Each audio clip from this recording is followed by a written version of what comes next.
I go very detailed. I will watch the ride along videos. I will note every single hill. I will know the elevation. I have made my friends drive me through the entire course so I can mentally visualize it on the day.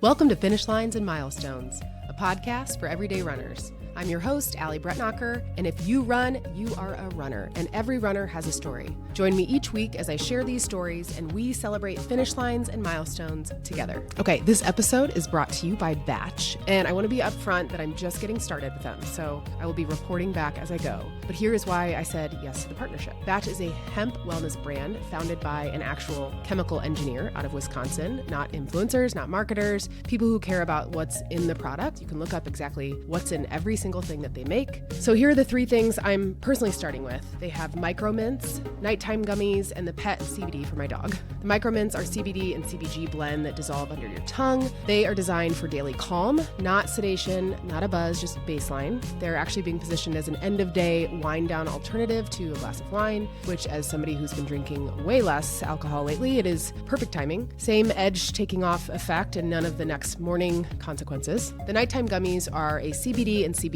blend that is specifically formulated for actual restorative sleep, the kind where you wake up feeling like a human being. As runners, we talk about recovery constantly, and sleep's the whole thing. So I've been taking these sleep gummies all week this week, and I am happy to report back that they helped me fall asleep. I had dreams, which to me is an indication of better deep sleep for me, and woke up feeling refreshed. So these will be in my rotation, especially when I know that I need a really good night's sleep that sometimes is hard to find around here, especially with young kids. And then the pet CBD I got for my 12-year-old dog, Doug. His groomer recommended including CBD in his routine when he is going to get groomed because he has arthritis. He's getting a little anxious as an old man. So they have that available for your furry friends as well. Right now, Batch is offering a whopping 30% off site-wide. And yes, that applies to subscriptions too. So you can lock in that discount on your monthly supply. Go to hellobatch.com/finish and use code FINISH at checkout. Thank you, Batch, for supporting this podcast. And now for this week's episode. I got to interview Noah Besner. She is the founder of Paces and Places. She is a run coach, a runner, and she is based in New York City. I actually had a chance to meet her in person at the Indy Monumental last year. She came in town and she ran the half. She was also at Lindsey Hein and I's live event. So speaking of, quick plug for anybody in Indy who's running the Indy Mini or anybody coming in town. I'm hosting a live event with Lindsey Hein and Emma Grace Hurley on May 1st. There will be details and a link to tickets in the show notes. So go check that out. Noah and I chatted about her running journey. We talked about how she got into it, really with Leukemia Lymphoma Society, which is now Blood Cancer United. A quick plug too for Carly Trulock Quinn's campaign that is going on right now through May 8th. Check that out in the show notes. But Noah got into the sport with fundraising because she had a friend who got injured. So that's kind of what started it all for her. And her first marathon was in Nashville, Tennessee. It was 95 degrees. Actually, her first two marathons were really brutal. Kind of wonder how she continues to do it. But we talk all about some really cool places that she's run and really what inspired her to start Paces and Places. They have a couple of trips this year, one to Norway that's about to close, and then another one to Scotland later this year. So you'll have to check that out. It sounds like such a dream. So I love what she's doing there. And then for everybody in Indy, she's coming back this fall to run Monumental, the marathon. So we'll have her back in town then, and I can't wait to see her in person again. And also, I forgot to ask her the end of the podcast questions, so I got to ask her about the marathon she just ran in Rotterdam. So we got a full update on that at the end of this episode. So stick around for that. And I hope you enjoy my conversation with Noah. I think we're here. I think we did it. We did it. We are here. It is so good to see you. It's so good to see you. You can't fully see my shirt, but now you could kind of see I'm wearing an Indiana shirt in your honor. That is so to nice. mark the state where you live, but obviously where we also met a few months ago. Yeah, just a short few, gosh, it's probably been like 6 months now. What day is it? Yeah, it's crazy. Yeah, I'm so glad you came to Indy. Remind me, was it your first time in Indianapolis? Yeah, first time. And what did you think? I loved it. It was such a great race weekend, and we're coming back this November. So I think that means it was a 5-star experience. Perfect. Oh, that's great news. I'm hearing we're going to sell out sooner than we ever have. So I'm glad you're already I signed up registered. on January 1st. So there we go. That marketing worked coming for my redemption Good. marathon there since I didn't get to run it last time. Oh, nice. So did you run the half then? I ran the half with Okay. Nicole, who you Okay. met with me.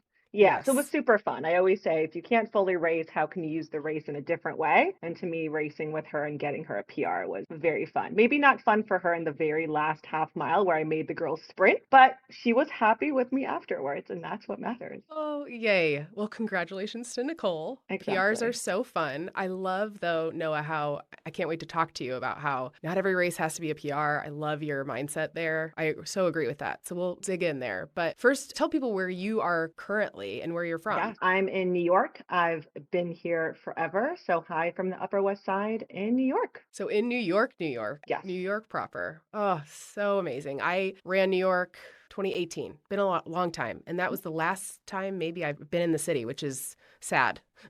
You gotta come visit. I sandwich myself between the Hudson River, so the West Side Highway for running, and I like to be within 1 mile of Central Park. That actually is a rule for my living, just to be close to both running places. What a dream. Are you from there? I grew up in New Jersey, born in Okay. Israel, grew up in New Jersey. I add the Israel to add a little bit of spin to New Jersey. Hi, New Jersey people, but I need a little extra flair. Yeah. I've been in the city since college on. Amazing. And you came to good old Indiana.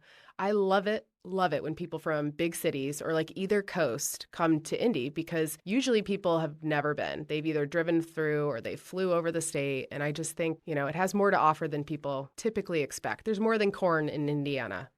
Was a commercial Yeah. at one point. I found everyone super friendly. It was a nice place to run, great cheer energy, honestly, great weather. So that really brought Nicole and I there. And I Yeah. hope we have that again this year and a good, flat, fast course, and Mm. then plenty of stuff to do. So we'll be Yeah. back to explore more. Hooray. And you came to the shakeout run that Lindsay Yes. Hine hosted with myself and our local running store, Athletic Annex. And did you stay at Bottleworks? Where did you stay when you were in town? I'm forgetting the name of the hotel, but we stayed close to the expo and the start line. Okay, so like probably Weston or there's a Hilton One over of there. Who those. knows? Yeah. Yeah. Omni. You're like, I don't know, travel enough. Well, I can't wait to have you guys back because Lindsay and I will probably do a shakeout run and we'll do an event the We'll be night there. Yeah, and we after came to that finale again. event. So Yeah, so we'll good. do it all Oh, again. you did. I didn't even get a chance to talk to you there. It was so busy there, and you guys were the stars wearing your Oh my silver. I gosh. remember silver and sequins. I think you had a cool Y- puffer. So Yes, we'll be thank back. you. But it was great to meet you too. Well, And can't that's what it wait. was about. It was like a big marathon, but like local energy, and meeting you and meeting Lindsay and other people in that shakeout really gave us like that hometown feel that we look So for. I glad. love running in New York. I love racing here. We'll get into that. Yeah. But there are other fall races, and that's really what I'm trying to explore with all the things I do. Oh, yes, others do exist. All right, what will your goals look like for this year as a redemption race for you? Well, first I have to get through my next marathon, which is in a week though. Cool. Okay, We let's will talk do more about that that. first. Okay, what's Yes, in a I'm off. week? I'm off to Europe to run Rotterdam on Wow. April 12th. Amazing. And yeah, it's supposed to be a fast one. Okay. Although this year they doubled the field size and a later start. So we'll see what happens. But I like to say we can only control the controllable. So I feel like I've done the best I can through the most insane winter. I don't know how it was on your end, So insane. but New York Yes. was insane. Not So quite to that level though. We didn't get as much snow as you got. it was rough, and I ran more like speed workouts on the treadmill and had to adjust runs more than usual. But to all of those out there that have run through this winter, honestly, I'm just going in being like, I trained through it. I could have not, Great. and it'll be the best it can be. But I feel pretty Absolutely. good going into it. Yeah. Okay. Where is Rotterdam? I should know. No, I honestly didn't know until I started tracking this Okay. race. So it's known less by Americans, but it is a world record race. It is in the Netherlands and about 45 minutes north of Amsterdam. Okay. So not too far out of there. So the big Amsterdam marathon is in the fall, and then this is their big Netherlands race in the Okay. spring. So have you been to the Netherlands? I've never been. Okay. So a fun thing I do with travel is discover new places. So all I know is that when I think of the Netherlands, I think flat. So it's flat, which is nice. Yeah. Hopefully some good weather, and then I'll make it into a vacation after that. Excellent. And so Yeah. are there tulips? There better be tulips. That's what I think of. Yeah, because the main festival is like now in April. So I'll do That's my my Rotterdam dream. race weekend, and then we'll go exploring. I'm going to do some kayaking in the canals. I'm going to make some stroopwafels from scratch because Oh. that sounded fun. Heck yeah, it And does. I'll eat a ton more, and then I'll go see the tulips and hang out. That's so amazing. So I love this. Again, the idea that not every race has to be a PR, and also the idea of exploration using races. Like, hey, I want to go here. When is there a race? Kind of a concept. And now you're building a business around that too, which we'll talk about. But how many countries have you run in? so far? Okay, I should know that, and I don't, You but should. a good amount. This will Okay. be marathon 22 and hopefully a PR, but if not, we'll explore and enjoy anyways. Yeah. But I think my third marathon was already international out in Vancouver. And I just Third. loved like going and exploring and having a really cool destination to go to. Wow. And that one's Vancouver's hilly. Is that right? It is. That has the Okay. main bridge. It's really pretty, but it has a giant bridge, which after you get over, you're like, yay, it's done. And then you turn around and you do it again. Oh, That's cute. perfect. Oh, that's Yeah. super cute. Okay. And what Yeah. was your very first marathon? Was it New York? Okay. It was Nashville. So I was not a runner at all. I got into running at 25, like at all. I skipped gym class because my mom was a teacher and wrote me a note, which looking back, like that is ridiculous. And I'm so But also sporty really now. nice. Thanks, But Mom. also really nice. All I did was Yeah. have to perform one jazz number, which I am not a dancer, but I performed one jazz number. And I got into it later in life when one of my best friends was training for half marathon for charity and she got injured. I'm like, I'll do it. What's the big deal? So I kind of got into it Oh, haphazardly through that charity for leukemia and lymphoma. And for the choices that spring, it was New Jersey, close, or go to Nashville for the country music marathon. And that sounded fun. So yes. I don't even love country music, but that sounded amazing. And then I got there, Allie, and it was 95 degrees. It was 95 degrees Hmm. and it was hilly. We all did it. The whole team did it, but struggle bus. Wow. I'm Yeah. surprised they didn't black flag that. That's I so can't, hot. this is when it's like, I haven't been in it that long, but 15 years ago or whenever, it's 2007, I want to say, 2008, they weren't canceling as much. That same race had a lot of issues. The year after it had thunderstorms, but they didn't cancel right away. They canceled mid race. And then a different year they had to cancel for heat. So it's just that time of the year in April, May down Yeah, there. that is brutal. That is warm. That is a warm Yeah. race. And for your Mhm. first time. Yeah, so And I think I thought it would be one and done, but it was such an insane experience. Then I needed another one. what made you want to do it again after that insane experience? I think it was that I learned to run with people. So my friend Sarah and I learned to run 20 minutes around this little turtle pond, literally where turtles play. That's how big it is, not very big, just fits a few turtles. And we learned how to run 20 minutes. And then in a few months, I joined this charity team and kind of got the hang of it and running with her and then really running with the group and meeting people and finding that community. I kind of enjoyed that lifestyle. I was like, let me give it a try. I was super slow. It was very difficult. I have no genetic talents for the sport, but I have put in a lot of hard work. So in the beginning, honestly, it was about the race trips and doing it together and running with friends and chatting and having a good time, which is a great reason to run. Absolutely. Wow. And your first marathon was over 5 hours. And now Mhm. your PR is well under 4 hours. What is it? 3:30, 3:26. 3:26. Sorry, not 30, 26. That is such a journey to go from over 5 hours to sub 3:30, like crushing 3:30, and now looking for more. How in the heck did you make that progression? I know. It's wild that I think about it because I've taken off over 2 hours and it was not quick. Initially the gains were big, like 30 minutes here, Yeah. 20 minutes, 15. Now it's like begging for a minute or two. I think my last PR was a few minutes, but now it's been in that 1 minute or a plateau. But overall, I think it's just putting in the work. It's like, how do you get fast? You run more miles, you get very specific, you cross train. In the beginning, all I did was run, and get injured.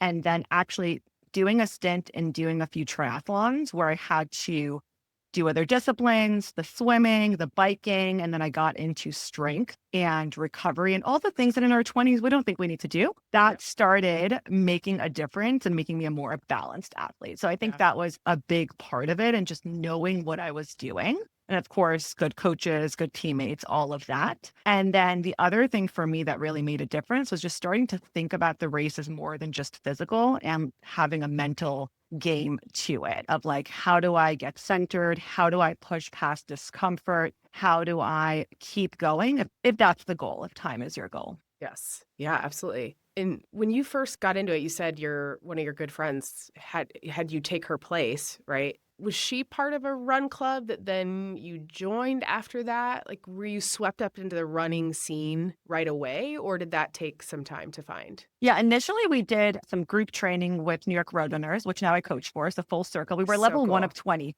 Back in the day, they would number it, and 1 of 20 didn't sound great. So we have nicer names now. like fundies for fundamentals. But again, everyone has to start somewhere. Right. And then after that, she had signed up for Team in Training with Leukemia Lymphoma Society to do a race. And then I joined in with them. And that was the group I really trained with for a few marathons and my triathlons. And it was a great community of running together, training together here in the city, but also traveling together to these races like Nashville and Vancouver, doing the New York City Triathlon a few times with them.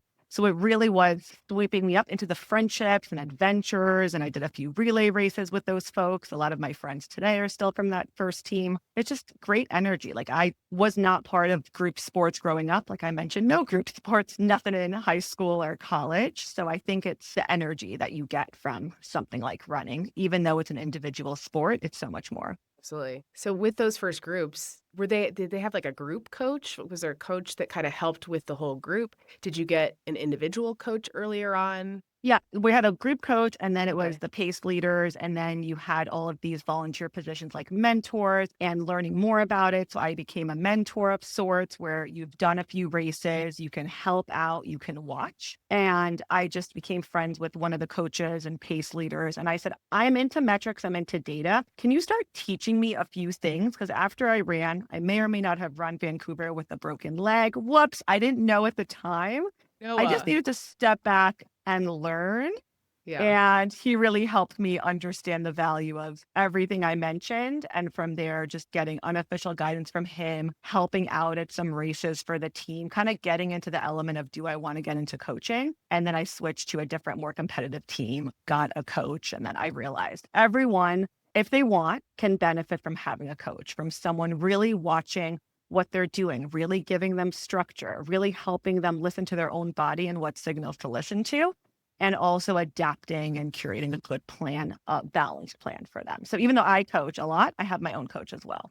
Right. Yeah, I think you'd be pretty leery of a coach who doesn't have their own coach. Exactly. And people ask me that all the time. And I'm like, no, I need an additional perspective too. Yeah. Yeah, it's the same concept. Absolutely. Yeah, it took me a long time to find a coach. I'd been running for a long time. I started in 2007 with a half marathon, and I just ran every mile as fast as I could, kind of a thing. It's like, oh, 5 miles today? I'll go out and just run 5 miles as fast as I can.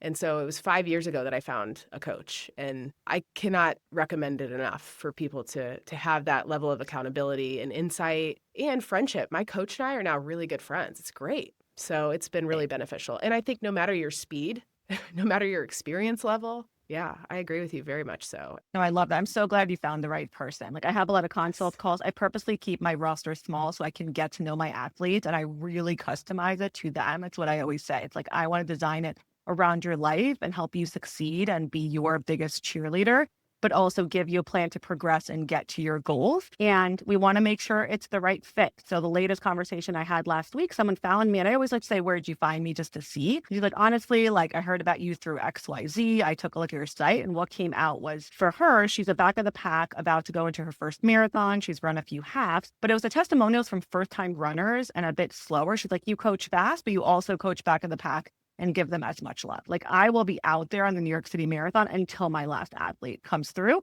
and I'm going to cheer just as hard for them as I will for the person in front. When I was coaching and cheering for leukemia lymphoma, we had these honored teammates going through, leukemia and other blood cancers, and we could be at the finish line really cheering them on. A lot of them are the last finishers of the New York City Marathon, which stays open for many, many hours as an important part of that major.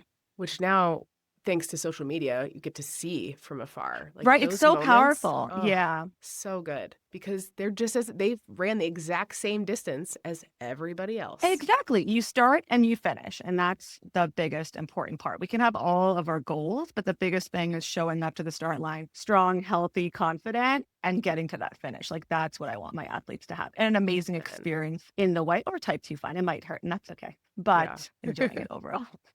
What's the makeup of your athletes in terms of local to New York City area and virtual athletes? Yeah. So I coach a speed group here for New York Road Runners, obviously all local. A lot of my one-on-ones are local. And then I have a bunch across the US, and sometimes I'll get some Europeans as well. So cool. Thank you to Apple Watch and Garmin and all the software that I use that honestly can connect us virtually, Yes. which makes things great. Yeah. It has to be so fun to have that local team too, because my coach is the same, a mixture, but we get our local team together at most local races. And so that is such a blast to be able to really feel like you're on a team, even though, like you said, it's a very much individual sport. Exactly. Yeah. So you mentioned Vancouver and you mentioned Nashville was your first. What was your second marathon? What was in between those? Now I'm thinking, I'm like, wait, New York, Vancouver. I mean, Nashville, Vancouver, New York. So apologies, Okay. Vancouver was Oh, number that's two. okay. I was just trying to remember. Okay, so Vancouver, second. Gosh, 2 hilly marathons. I'm surprised. And then New York. Because I also didn't hilly. know, Allie. I didn't know that we want fast and flat. Like I'm not an athlete. I didn't even think Yeah. about it. It's not like everyone Googles now, like fast marathon, US fall. No, I didn't Right. know what I was looking for. Yeah, you're like, oh, that sounds like a cool place to It go. sounded like a cool vacation. Yeah. Like number one, that's why I did it. I was like, oh, let's go to Vancouver. We can head up Seattle. We can go to Napa. Like that was really my priority, not the fast elevation vibes. profile. Yeah, Didn't look at that. I still don't necessarily, unless I'm going for time, look at the elevation profile. It's nice to know if there's like some big hills. Like I just did the DC rock and roll and there's a monster hill in the middle, which I'm glad somebody said something about. Otherwise I would have been very surprised. Yeah. No, for the ones I do for time, because any of my friends listening to this will laugh that I go very detailed. I will watch the ride along videos. I will note every single hill. I will know the elevation. I have made my friends drive me through the entire course so I can mentally visualize it on the day. So there are ones I do for time and there are ones I do for other goals. But now I'm that person that looks up elevation profiles. Yeah, and drives the course. That's so great. So when was your first international rate? Well, I guess, okay, let's not count Canada. Canada counts as international. I know. I mean, I've done Berlin, I've done Tokyo, Manchester last year. Cool. Mentioned Berlin, done a few. Awesome. Scotland last year. Yep. Norway. No, I need my list. What a Then dream. 21, but it's sometimes hard to 21. track. I've listened to your podcast. I know you have the tracker. I need to make my tracker. I have a spreadsheet. Well, now when I talk to other people who have spreadsheets, I'm like, I wish I would have done my spreadsheet differently from the beginning, but it's fine. I could always change it up and just keep going now, but I don't have a lot of detail. It's literally just the year, the time. Yeah, I listened to your podcast from last week and I'm like, this lady has her folder than the notes. That's exactly who I'm thinking of. I'm like, Sally, if I could have just been like Sally from the beginning. So yeah, what has been your experience like traveling international for races? I haven't done one yet because I would love to, but man, how do you like talk your athletes through thinking about the timing, like the time change, getting settled and all of those different things? I know. I think it's about getting comfortable with a few things that you might not be comfortable with and just leaning in. Just like you can't prepare for the race temperature and the start time is what it is. You're not going to be able to plan for every tiny thing in an international. And look, it is easier in a domestic. That's why I try to balance. I'll have Rotterdam now, and then I'll go to Indianapolis in the fall. I think it's about getting there early and feeling very settled with the jet lag timing. So for this one, I'll travel on Wednesday, get there on Thursday. So I have 3 full days before the race and just getting on the same time zone. If it's Europe, I'll go that early. But when I went to Tokyo, I went a full week early because it's such a crazy time difference that I want to feel very settled. Yes. Then it's going to be the language barrier. Now, every place speaks English. I do think a lot of athletes are like, how do you get along in more remote places? And we'll get into it, but that's part of my company of making people feel safe and comfortable and doing things they might not do. And maybe wondering if English is spoken in more remote parts of, let's say, Norway. It is. But I totally understand that people aren't sure about that. The other one is the food, and I totally get it's more difficult before a race. I'm a person with a ton of food preferences and food allergies. So right before I went to Tokyo and 2 of my friends came to cheer me on, shout out to Carolyn and Orly, with all my allergies, I got a sesame allergy about a year before. I didn't even realize that there's so much sesame in Japanese food because I just didn't grow up with it. I got it in my 30s. So eating around supermarkets, eating in restaurants that I could eat, figuring out what I could eat, sending them off to eat. Like it does take sacrifice, but did I pack food that I could make and eat and also have a hotel with a kitchen? Yes. So a big thing for me whenever I travel for a race, if possible, getting a kitchen or a place where you have access to a kitchen, like an Airbnb or whatever apartment has been clutch, just like it would be for a US one. But I think that comes into play even more in international because you might want your regular white bread, but In Japan, I'm dealing with the rice ball, white rice, like little things like that that you could maybe practice when you're home before you travel, or even the kinds of drinks on the course. I always take a look. Like, am I only going to take water, or is there something? I'm blanking on what they have in Tokyo, but like the same thing. What is it called? Yeah, I had ordered a case, and I learned I did not like that beverage. Some people love it. My friend loved it. Yeah, but yeah, so just to see what's happening there. that makes sense, especially for Asia in particular. Yeah, Think about that the was stories I've heard honestly of like the Tokyo. biggest difference of food and everything else. Also, Google Translate is my bestie in terms of using the translator. I'll just walk around the markets being like, "What Thank is goodness this?" for that. Yeah. Yeah. I don't know, when you travel, I love going to like international supermarkets and just going to the candy aisle, going to the fruit aisle, going to the, veggie aisle. There's always like new, interesting things to play around with. You have to try. What year did you run Tokyo? 23. Okay. All right. And then Berlin? Sorry, I'm quizzing you. 2019. Okay. No, now I have my cheat sheet, Allie. So now I could tell you these things, because before I did my 20th marathon, I did a look back because it was important to remember. Yeah. What was your 20th? Did you do something special for 20? I did Manchester in England, which was on lists for fast and flat and great. And I have to say, for, all those considering Manchester, it was incredible energy. It's such a cool British city. It's like a big city. It had a lot for a weekend. It was the hottest year of their entire racing history. Like, red alert, it's actually the worst race sunburn I've had of my life. It does compete with Nashville, 95 degrees, but I think Manchester was worse, which when you think England, we think clouds and gray. Yeah, rain. Yeah, it was rough, but that happened to be number 20. Great. I know, I was like, what's 25? Sometimes like I make it very epic and purposeful, and sometimes it's what it lands, but I did want to make it a whole trip, and it was a great trip overall. And I made the best of that marathon, but I'm a positive person, and I can say it was a heartbreaker. That was a rough one. Do you always travel with friends to these races? Sometimes, whenever I can, I love to do it, because then we have the camaraderie, whether they're racing or just coming along for the ride. And then sometimes if people aren't available or aren't as interested in that place, I'm going solo. I feel comfortable going in, making new friends, exploring by myself. Sometimes I link up with friends after. So I'm going solo to Rotterdam because that one became a lottery and nobody got in but me, which is okay. And I couldn't do a hard sell of going in the middle of April, but I have a friend who is working out in Germany. So she's going to come out and cheer. So Yay, nice. Victoria. And then I will go to Dusseldorf and see her after the race for a weekend as well. So That's I'm so really excited. nice. That's really, really nice. Yes. And I always say, like, if there's a race you want to do, just go and do it. And again, this is why I'm doing small group and bringing people. But I did Scotland all by myself. And then I met up with friends who live in Edinburgh at the end. But even with that, I don't know about, I posted something recently. I'm like, what is it about runners that I'm not scared to talk to new runners? But otherwise, it's like stranger danger, you might be an axe murderer. But if you're a runner and an axe murderer, maybe you're fine. Maybe you're a nice axe murderer. Maybe I'm not your victim profile. Which should not be my clip. But I'm just like, you know what it is? It's like when you're walking to race morning, inevitably in the dark, like I tend to be a good navigator because I like details. I've practiced the walk. I know where it is. I know where I'm going. And I pick up strays along the way and make friends kind of thing. So, yeah. Well, clearly, this is why you have a business doing this, too. I'm just thinking, wow, you would be the best person to travel with for races because you've got everything down, dialed in. Other people don't have to worry. I can't help it. I'm spontaneous is not a quality of mine. I can do things, but I take joy in making itineraries and agendas and knowing details. Like I leave some open windows. I'm not a crazy person. I'm adaptable, but I am that type A, planning things out. I am a little bit, but not quite to that extreme. Yeah. Now, you mentioned a partner earlier. Do they run? I travel. No partner. I probably mentioned my business partner. Yes. Okay. Business partner. Me, myself, and I. Yes. Okay. Yes.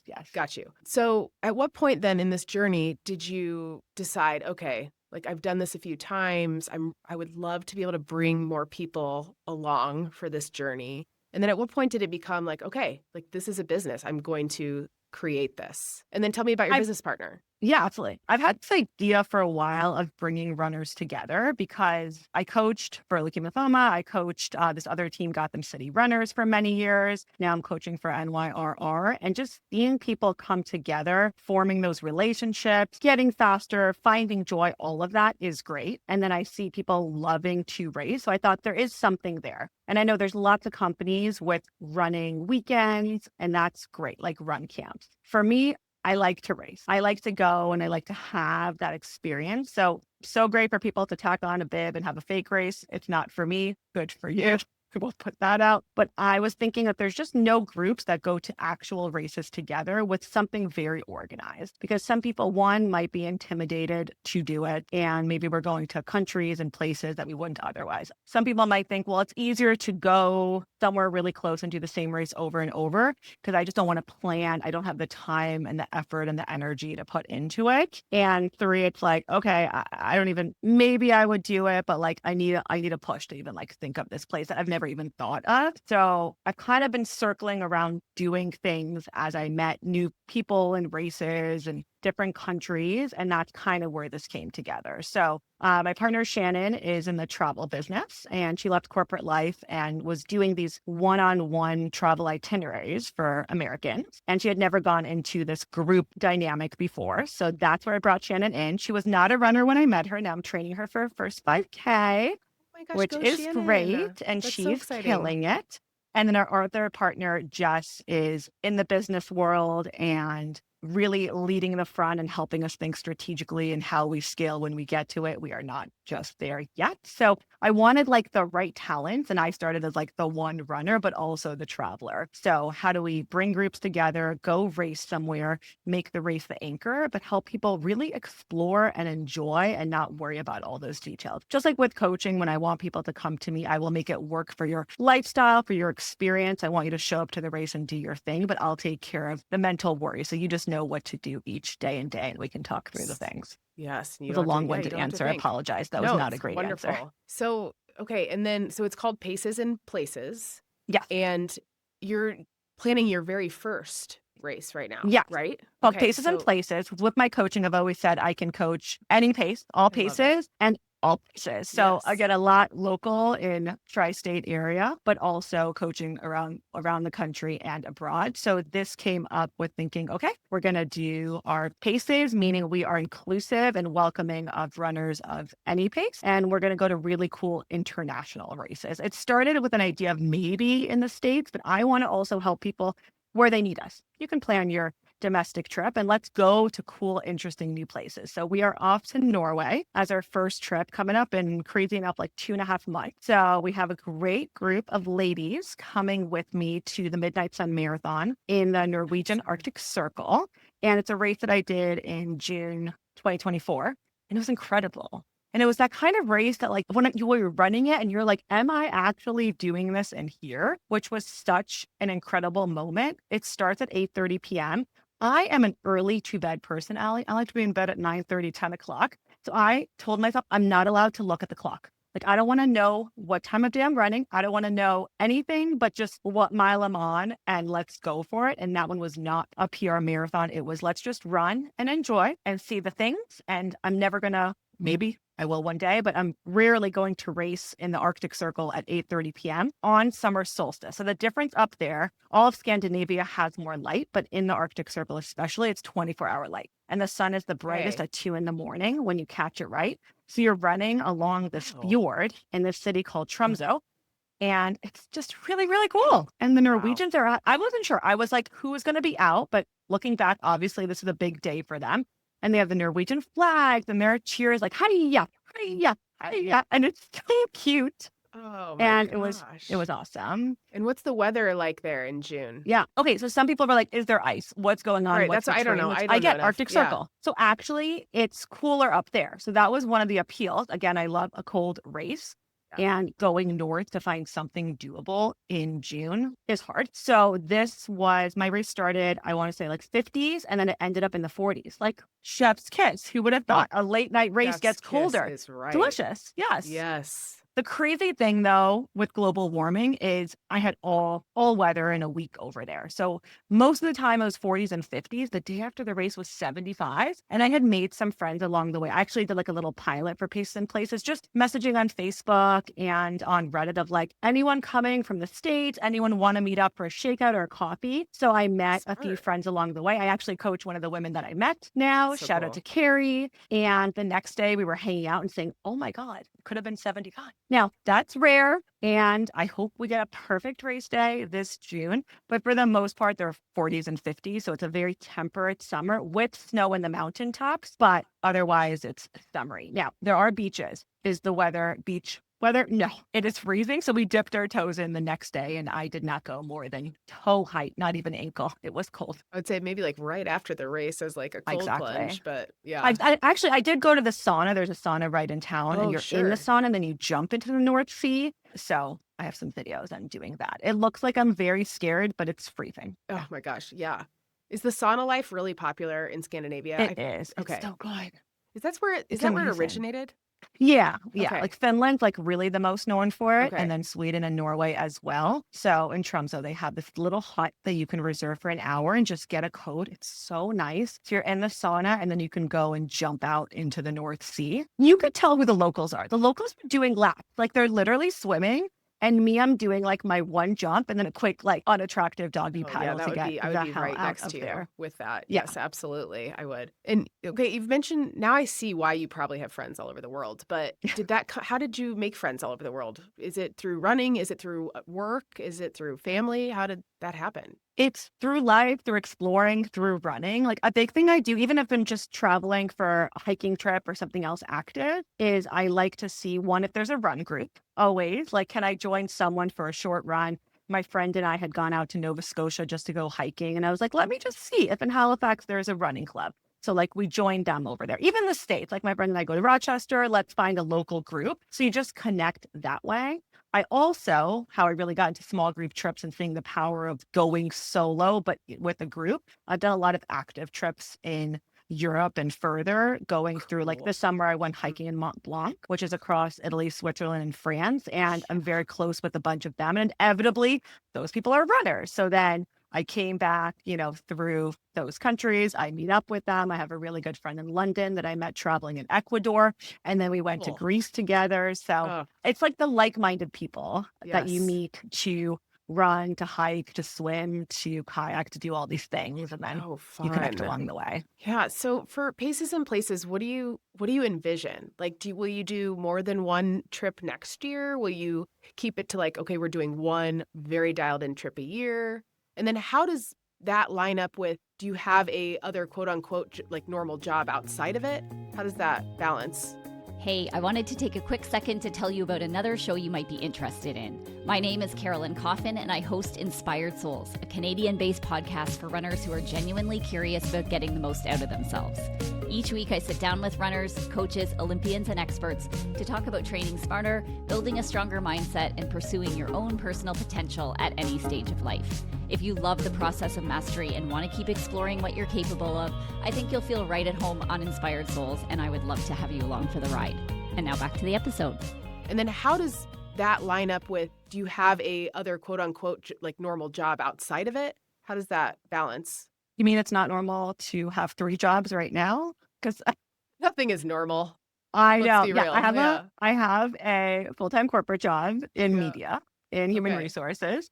So that's my main gig. And then I call job 2 my coaching, Okay, which right. That's is a whole all can of the be a things. job on its own. Absolutely. And then Paces and Places is job 3. But we are aiming to do 3 trips a year, okay, 3. 2 to 3 trips a year. So we have Scotland that we just opened also for the fall. So Oh. in end of September, we're going to the Scottish Highlands to do the Loch Ness Marathon, which I did last October. Right. I needed And to talk. We need Okay. to talk about that. So continue. But Yeah. yeah. So we're going to do that. And then I haven't fully figured out my December, January. It's always a balance. So what I'm seeing more and more, and I would love your take of what races should we do, is a lot of the races fall on the exact same time, which I get. So we got everything in October, November, December, really October, November. Then we have everything in like April, May, and it's just trying to find the right balance. For now, my philosophy has been finding places that I have tried and tested. I do not want to bring a group to a place that I don't know if it's a good race, if Yeah, it's well makes sense. organized, Yeah. if it's well supported in terms of, hydration and everything. And I want to kind of check out some of the experiences. So Scotland, when I went last October, we launched the company end of October, and I knew, like, let me see what I think about Scotland. And if I have a good vibe, we are going to come back here. And Norway, I didn't even know that we were doing this yet, but I had a feeling of like, I will be back here in Tromso. So it's those kinds of races that we're experimenting with. I think we'll try to find something back in Asia, although with my food preferences and limitations, TBD, but my partner Shannon would love that. And then we're looking at other places like Iceland has a really cool Icelandic festival as part of their marathon. The other big thing I should mention is, again, back to the inclusiveness and welcoming all runners. I look for races that have multiple distances. So Norway has a 5K, a 10K, a half, and a full. Scotland has a 5K, a 10K, and a full. And I look for races that have at least 2 distance options just to be able, because you would think in my mind initially, maybe I only travel for a full marathon, but no, people could travel for any distance, and that's incredible. Yeah. Yeah, I love that. Amen to that. That's smart. I know it seems like, oh gosh, that's a lot of work to go across the world for a 5K, but not for people that's a huge deal. It's a huge deal. Yeah. Huge deal. And or like they're traveling with a partner.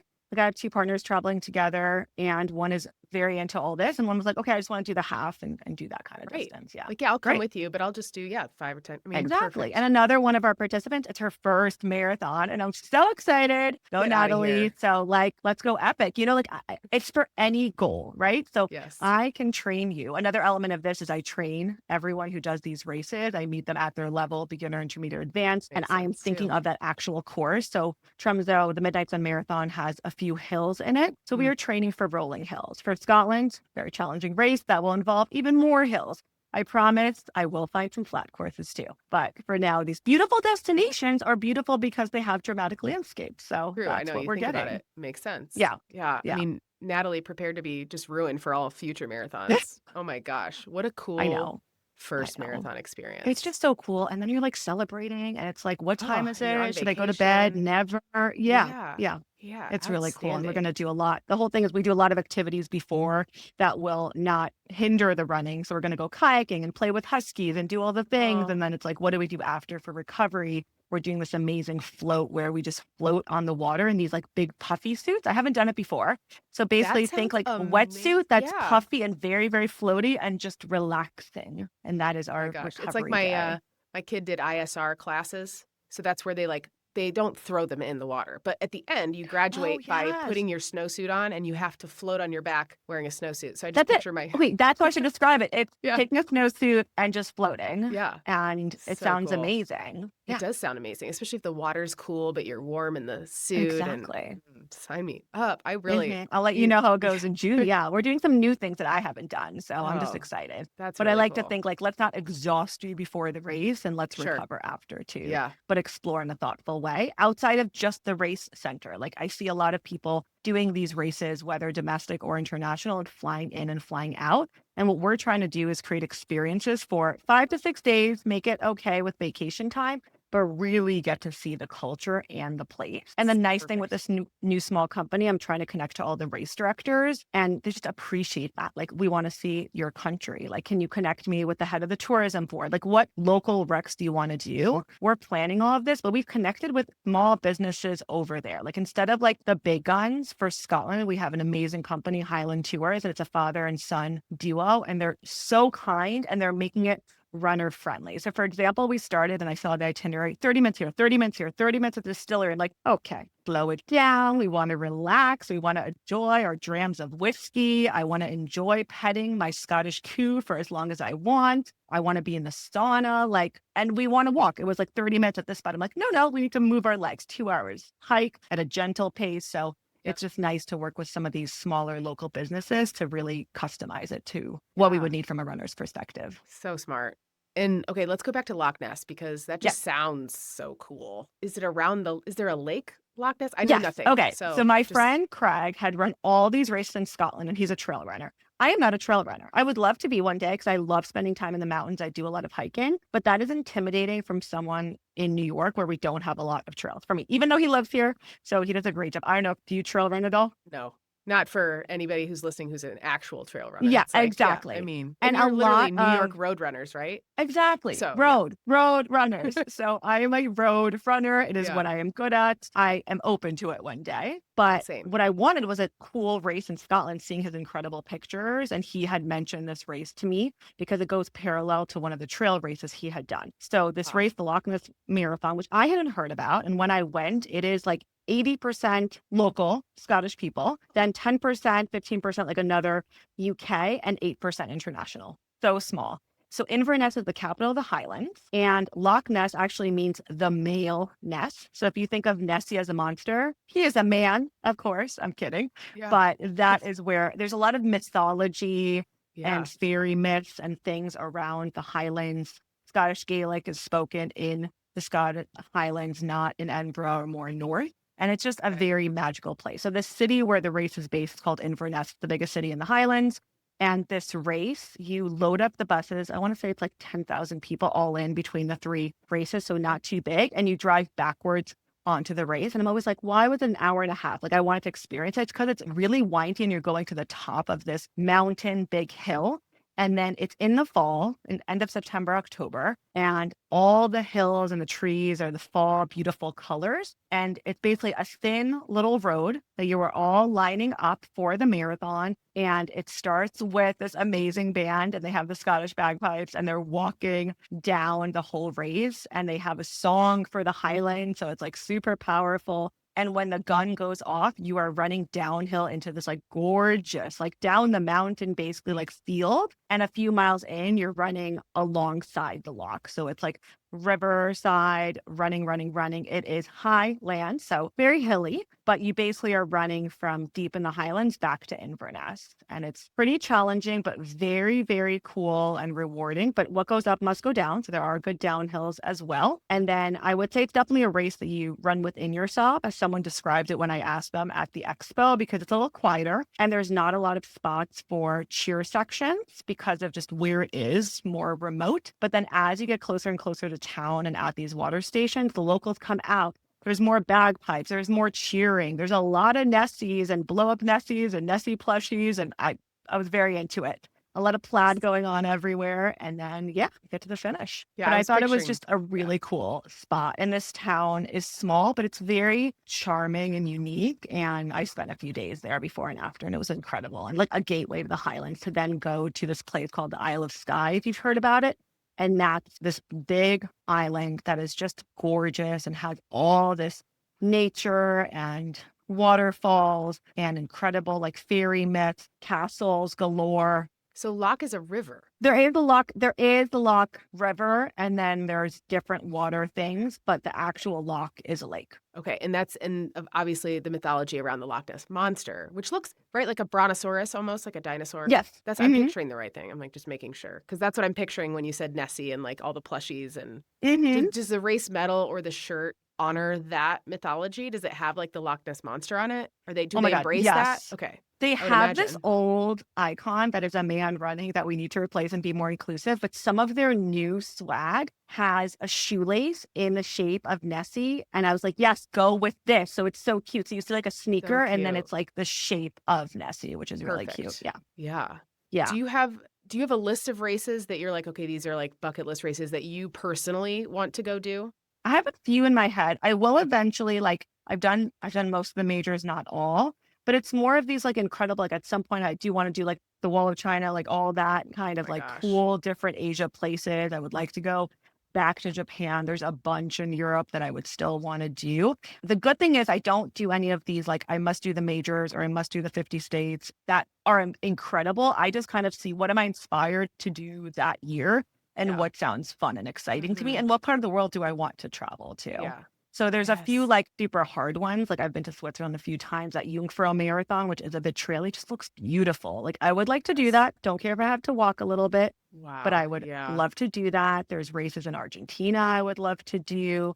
There's just a bunch of countries that I would love to go back and run. But I was thinking about next year and I'm like, I don't know just yet, which is crazy. Because there are, of course, a bunch of good American races I would like to do. I still want to do CIM. There's a few big ones that I'd love to get back into. Yeah, try to do the ones that aren't quite as competitive. To your point, like I also like how your mindset about the majors. I mean, they're just so big and they're so hard to get into. And so anybody who's listening who's like newer to the sport and feels like that's what they have to go do, like not at all. Exactly. Yeah. And the whole thing now is it's just insane how this running boom has gotten, which It's I know you talk crazy. about a lot. And it's hard to get into these races, but other races exist in the world. So that's not a reason to go do a different one, but it's a reason to say, okay, with all of these being full, what else is in the world that is a top scenic race, a place I want to go and visit regardless, something maybe a little smaller that I feel a little overwhelmed with these real big majors and I don't Exactly. want to feel like Yes. I'm getting shoved and stepped on, Right. which I just had an experience in a big race that was great, but I don't like to be stepped and shoved on Yeah. in a giant race with a lot of people. So Yeah. it's, I get it. These race directors are balancing getting in a lot of people, but also keeping an organized race. And with the smaller, more international races, it's just an added place to enjoy. Because now 35,000 doesn't sound so small when you have 60,000 people marathons. And it's Right. just, Yes. yeah. But when I it's do see wild. 10,000, I'm like, that's small. Sweet spot. Yeah, that's Yeah. nice. I like smaller races like Indy, like we started the conversation talking about. It's like we're like 17,000 participants across the distances. And that to me feels like it is a very big deal. Like we're, Yep. taking over the city. But, in the grand scheme of things, you're like, wow, that's like less than a third the size of New York. Exactly. Yeah. I think I did one city marathon. I was reminding myself of the number. So one city is in Virginia. So I had heard really good things. It's in March. They organize it so well. This town takes such pride in their marathon. It's Newport News, Virginia. The marathon signs are permanent traffic signs year round, like The metal mile markers? permanent sign. Yes. Oh, It's I so love that. cute. And it really they love that race. And it has everything, a half marathon, a 5K, a kids race. So I thought that was a really great small race. And I think it's also finding how many people do you need versus what might be too small. So honestly, that one is 1,000 people. So I was in a pace group. It was a really hot day. I had to let them go and run my own race. I ran by myself for 12 miles. Thank God a cop pointed me in the right way because I could have just been one of those people that turned wrong. Yeah. And I learned why I love that marathon. Might be a little too small for me. So I see these races that are like 500 people and that's a little small for me. So I think it's how many people do you need in a race-ish? Do you need a lot of people near you? Do you not want a lot of people? What's the balance of having space to not leave, but not being too crowded? Or some people love a giant race with a lot of spectators lining up the whole thing. And that's okay. That's great. Honestly, when I started running, I needed that. I needed to run with a running buddy. I needed a lot of cheering. 100%. Well, and I feel like all these places you're mentioning that you've already talked about, there's not tons of spectators because these courses don't really allow for that. I was trying to think. I don't know that I've really done, I guess my full marathon, the least amount of spectators I've had is Indy, which, we do a decent job. We're constantly trying to improve because, the dream would be to have. It was pretty good, actually. I thought it was a good crowd. Yeah. It's pretty good. We've gotten, over the years, getting better and better as more and more people understand what's going on race day and trying to invite people proactively to have a party in their yard and things like that. So yeah. Yeah. And I will say, spectators. New York City Marathon Day is my favorite day in the city. It's 1 million spectators. I'm sure more now. And I haven't run that one in ages. I ran it once. I love to be out there, to see my people, to cheer, because it's that energy. And I coach a lot of people and I want to see them, honestly, and cheer them on. So that brings me the most joy. I do want to do it one year again as a party race and just take it all in. I was supposed to do it a second time for Hurricane Sandy year, so I do have that medal, but that was the one year it was canceled. Yeah. So wild. When was that canceled? How far in advance of that race did they cancel it? I can't remember. I forget if it was a day or 2 days before. I was at the expo and they announced it. I want to say 2 days. Did they come over the loudspeaker in the expo? Yes. I remember having the jacket and I was like, let me put the jacket back. So sad. Well, I recently had a woman on who she needs to come to your trips. She would be amazing, Quincy. And she was on the Indy board at the time of Hurricane Sandy. And she talked about how we in Indy had such an influx of runners because of that cancellation. Because people all of a sudden Googled, were like, where can I go to use this training block? And so a lot of them came to Indianapolis. So I was part of team and training at the time. And we found some people go to Philly, some people go here, some people go there.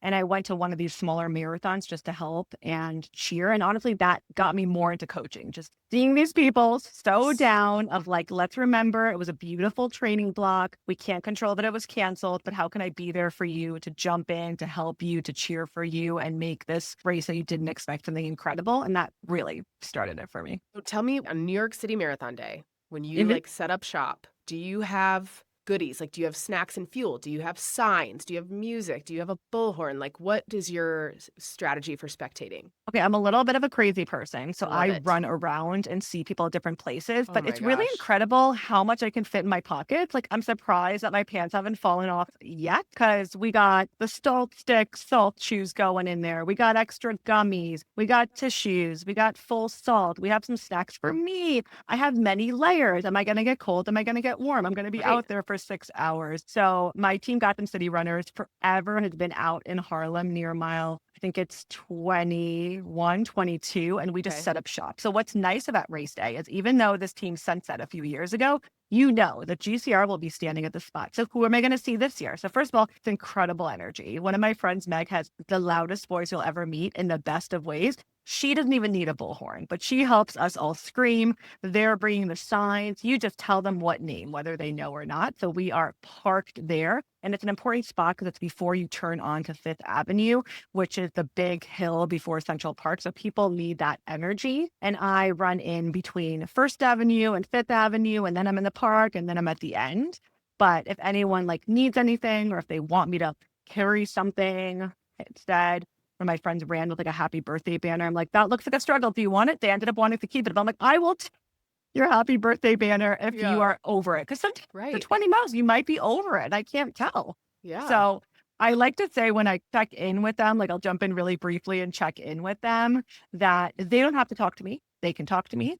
They can be happy. They can be mad. I just ask they don't spit at me. And I think that it's a good rule, Seems just fair. whatever you need. It's a rule that's worked for me for many Yes. years. Yeah. Yes. So the year that I ran was 2018, and I remember I texted my friends were spectating because they had to defer, to my friends. And then one of my friends, she and I both ran it. And she was the reason I ended up running it because I'm like, well, she's going to do it. I need to do it this year. And so I remember texting them and being like, pretzel was all I could manage to text. Yes. And that's all I wanted was pretzels. That's it. I Salty just needed things. some salt. Yep. And when I got to them, I was like, do you have the pretzels? And they were like, we didn't know what you meant. I was like, what do you mean? What?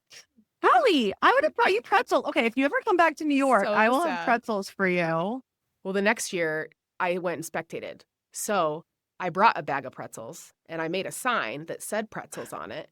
And then my New York spectating story is that Tyler Cameron and Matt James both came and Matt got pretzels out of my bag. And I was That's very incredible. excited. It's incredible. Yeah. It's a good item, right? Like when I'm running, I might be half delusional, but I'm looking at signs. I'm looking at your things. I might not take you up on it, Right. but But I it's might be fun to interested. look at. Yeah. Yeah. When I did Nashville and it was super hot, some lady had orange slices out of a baggie. I would never consider this.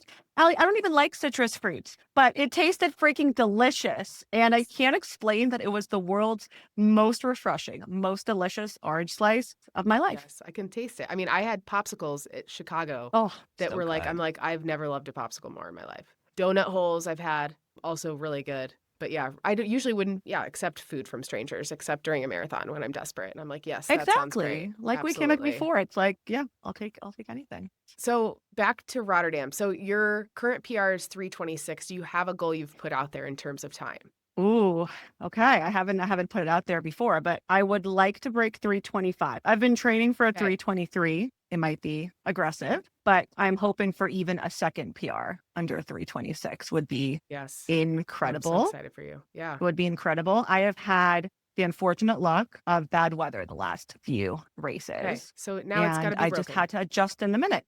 Yeah. At least you have your mindset right for that. But I really hope that you get good weather. I guess it's within the 10-day forecasts. It Are you should be checking a lot? good. It looks like, 40s, 50s, maybe low 60. I just don't know what the peak of the day, because you think 10 a.m., that's fine, but then goes into the afternoon and it could be a little challenging, but I'm trying not to freak out about it just yet. Right. Like I And tell my runners not to look, it uh, can change. But of course I have a favorite on Rotterdam and check it every day. every Who 5 doesn't? minutes. Let's not Yeah. pretend like we're not doing that. Yeah. People So who tell me I they don't hope, check the weather, lies. I know, Yeah. no. And it's okay to run some races for fun and run and say, I want to be fast. Yes. And both are great. Yeah. So you've BQ'd, clearly. Yep. And so have you done Boston, I'm assuming? I have. Yeah. I Okay. did in 2019 and 2019. 23.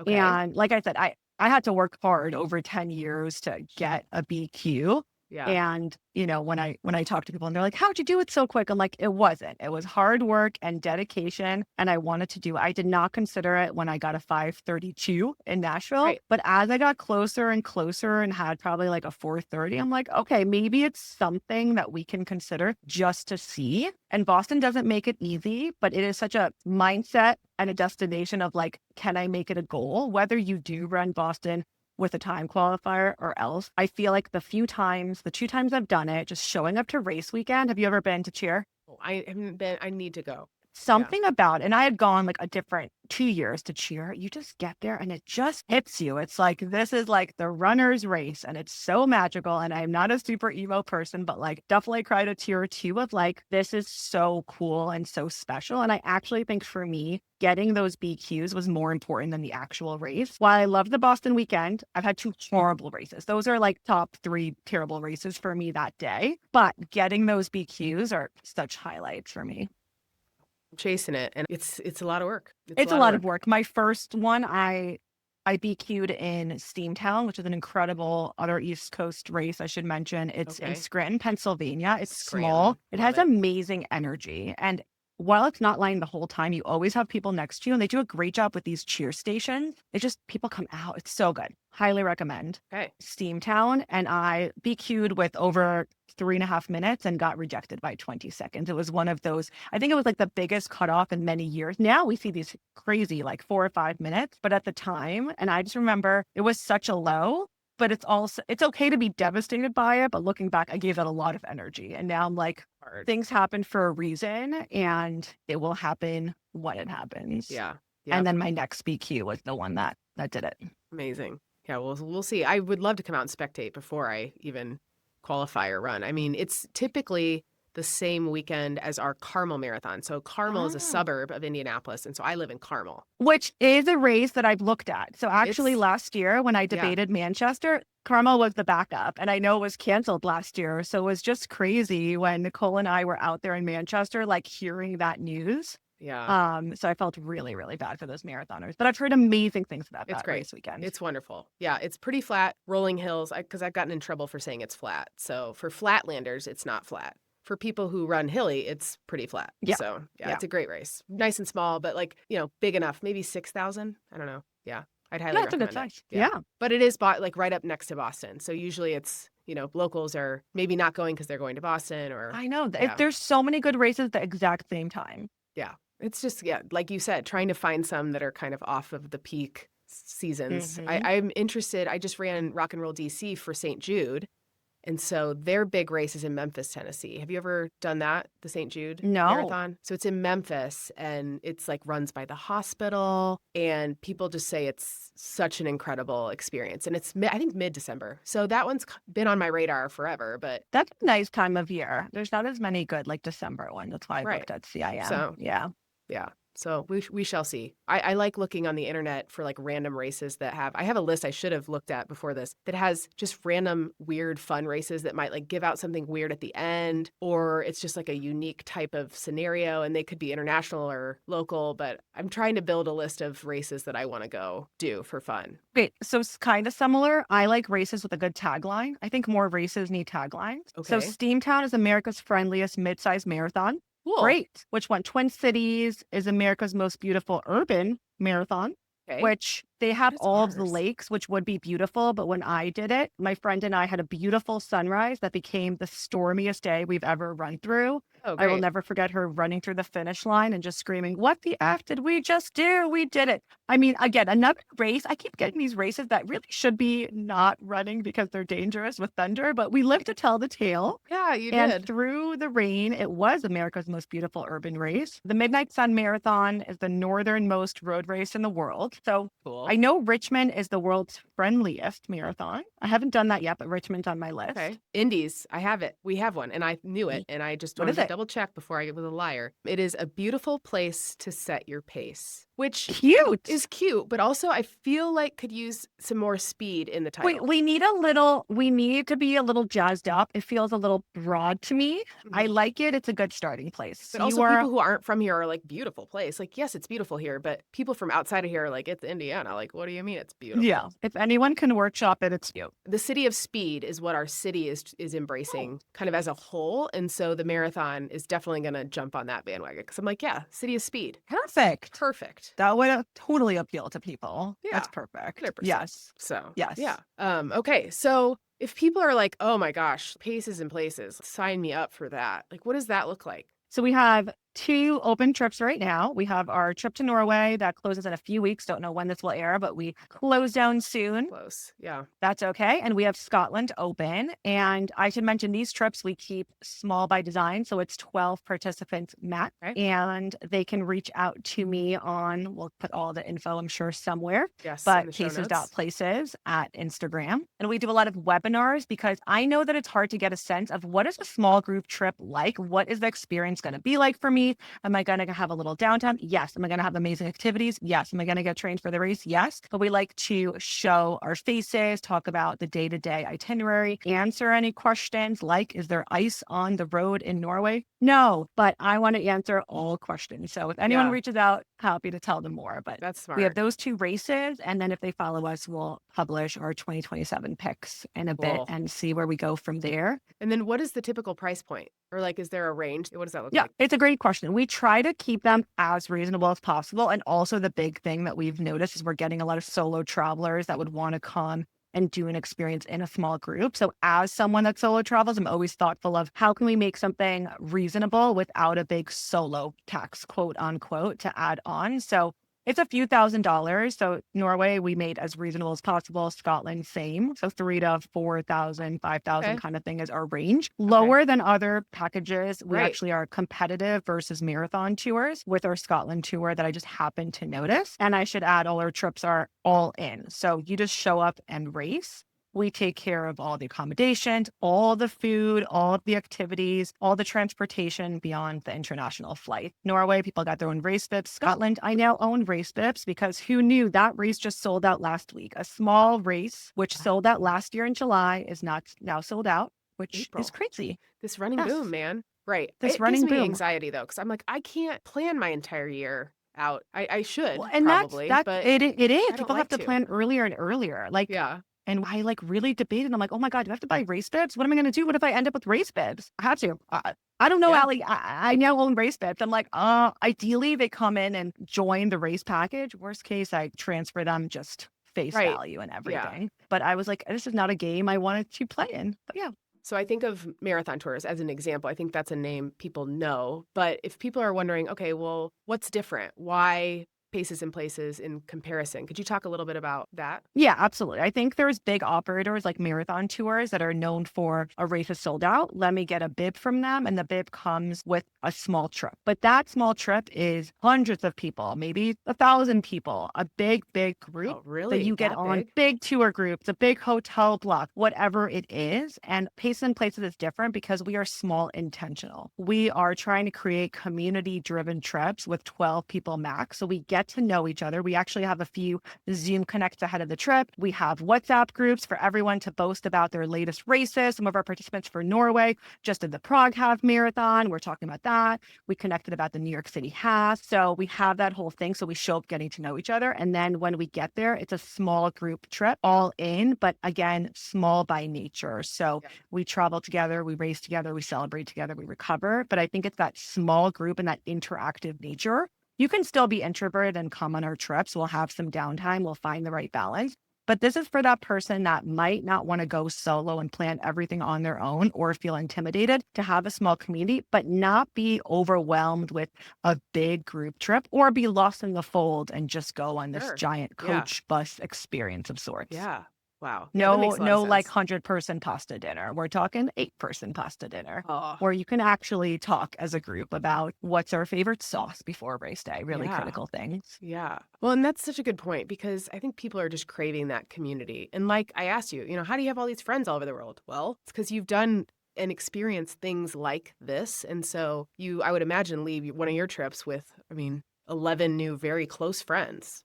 Yeah. So that's pretty cool. It's the best. And it's like you might have people have a ton of friends, but they might not want to go to these places and race and do this kind of thing for fun.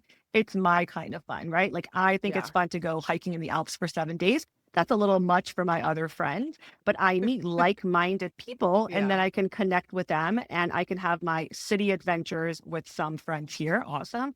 And then I can have my travel friends. The idea of Pacing Places is go on one trip, meet some friends. Maybe we're all close by in New York. Then you can go on runs with them here and continue those relationships. Maybe Yeah. you made new friends in other states and you continue those relationships and you travel with them in the future, whether it's with me or with each other. So I would love to grow a building community So from cool. there. So some might be solo, some might be like with their best friend. Mhm. Is there a limit? Like if somebody has a core group of their runner girls, right? Like could like 6 people join up? Or Absolutely. okay. Absolutely. Yeah. We're open to everyone. We're noticing it's this like 30s to 50 kind of age range, or 50s, I should say, and more solo travel. But we are open and welcoming of everyone. I can see in the future of doing like a women's trip, of doing a guy's trip, a dad's trip, whatever we Yeah. want. Like I could see the opportunity. For now, we're open, but it's interesting of who we're attracting. I do think some of these small group experiences, not just running related, tend to attract more women just for like the safety element and the community. Yeah. But we also have a lot of guys come in for the adventure of it. Scotland is Sure. challenging. Like, let's Mhm. get that badge and do it. Yeah. So I am definitely welcoming of everyone. And I'm so curious of how those dynamics will work together on the Right. group. Well, and you never know, you could like be a matchmaker all of a sudden too. Exactly. If you get like a combo group, like what a cool way to meet somebody. Okay, I'm going to ask you the end of the podcast questions. The first one is, what is your favorite running song and or mantra? Okay, it's a longer-winded answer, but for those who know me, I memorize 26 mantras for every single marathon, 1 per mile. And it Memorize. helps me zone into that mile. So they start very, very positive. Mile 18 is always shut up, Buttercup.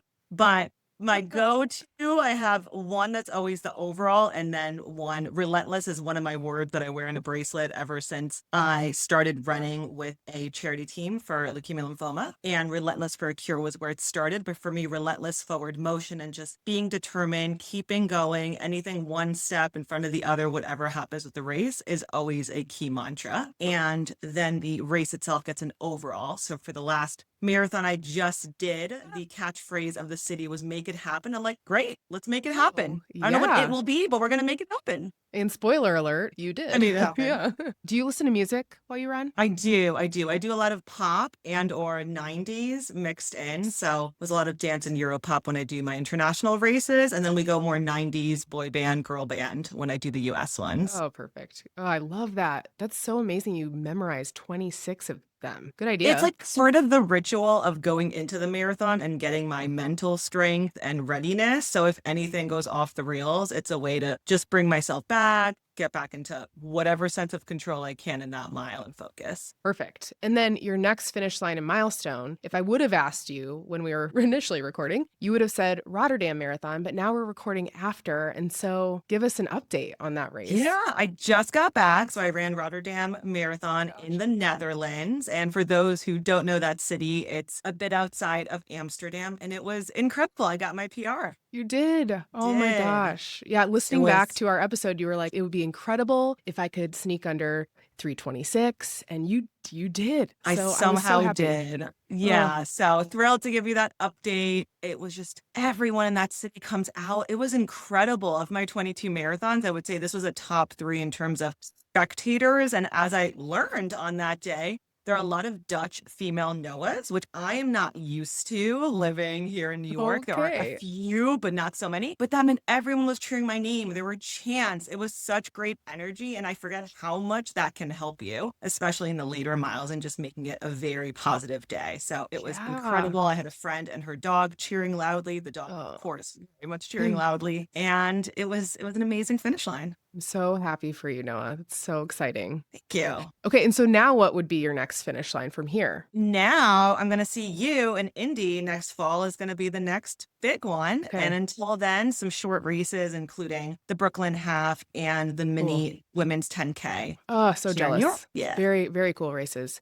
And you know what else is funny, Noah? When we recorded, we talked about Carmel and the I weather know. and all of that, and then we got postponed. So I it was thought of very you sad. immediately, and I saw that when I was in Europe. I was like, oh, and I read your whole thing about thoughts about it. So Thank you have the yeah. right perspective, but it's so heartbreaking, and I understand Yeah. it's such a tough decision for race So sad. But drivers. yeah, I was listening back and I'm like, oh man, if only I knew where this was going. But yeah, right call, hard call. Again, congratulations on your new shiny PR. How Thank did you you so how did you much. celebrate actually? Well, I celebrated with going all over the Netherlands, Germany, and Belgium and eating my way through Europe Perfect. and hanging. So that was really the big celebration. Oh, perfect. Oh, I love it. Well, what a way to celebrate. Well, Exactly. gosh, this has just been so much fun, Noah. Thank you for doing this. Thank you. You're incredible. I hope there was some usable things in there. I Oh so gosh, appreciate you. stop it. I just wish that we would have chatted more in person, but I'm so happy we now have the chance because you're coming Exactly. back. Thank goodness. Yes. I So can't wait now to we're hang. friends. Yeah, Yes. absolutely. Well, good. And you've been Well, such a support just online and reposting. Like I Oh, yeah. really, really Happy mean to. it when I say I appreciate all of like the support from early days. So yeah.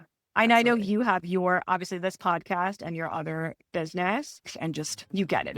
It's hard in the beginning. So It is, I appreciate absolutely. 100%. Well, thank you. And thank you to everybody who has listened and happy running. We did it. If you enjoyed this episode of Finish Lines and Milestones from Sandy Boy Productions, please head to the show notes to sign up for email newsletters. I send a weekly Finish Lines and Milestones newsletter with some of my updates from my personal running journey, the most recent episode, products I love, upcoming events. I try to make them not suck, so please support me by doing that. If you already subscribe, of course, you can share, rate, review the podcast. That always helps other people find it. Thank you again to this week's new sponsor, Batch. Head to hellobatch.com, use code FINISH for 30% off. And also go to pacesandplaces.com to check out the upcoming trips that Noah and her team are arranging. It's going to be super fun to watch where they continue to go. Gosh, I hope I'll be able to go on one of those trips one day. And be sure, if you're in Indy and running the Indy Mini or you're local, be sure to get tickets to the live podcast with Lindsay Hine and Emma Grace Hurley on May 1st. Again, that link is in the show notes. All right, and thanks for listening. I will talk to you next week. Bye.